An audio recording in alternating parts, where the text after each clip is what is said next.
İşte normal insan, birinci icazə alır, soruşur, ondan sonra mən deyirəm ki, ya hə, ya yox. Sən götürüb naqlı, pəncərəni yendirirsən, ondan sonra götürüb sigareti yandırsan. O necə olur? Hansı yaşayırsan sən? Naqlı. Piyoz özün olasan ki, durub belə danışırsan mən. Qaqa, sən hörmətçi elədin, sən naqlısan deyirəm. Niyə naqlı hərəkət edirsən? Naqlı piyoz sən olasan birincisi. İkincisi də Ha, deyirəm ki, naqlı piyoz sənsən. Mən sənlə Ha. hörmətlə davranıram. Görürəm ki, sən bilsən necə, üstübət Nə hörmətlə davransın? Sən mən ən böyük hörmətçi eləmisən.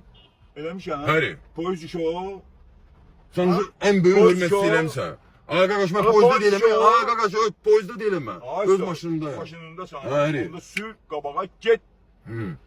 Söhbət eləməzsən. Yolundan bəş tut. Söhbət Ayağı eləməzsən. da qazda. Ha, sən məndən narahat olma. Bir gün olar, nə rol olar, nə qaz olar.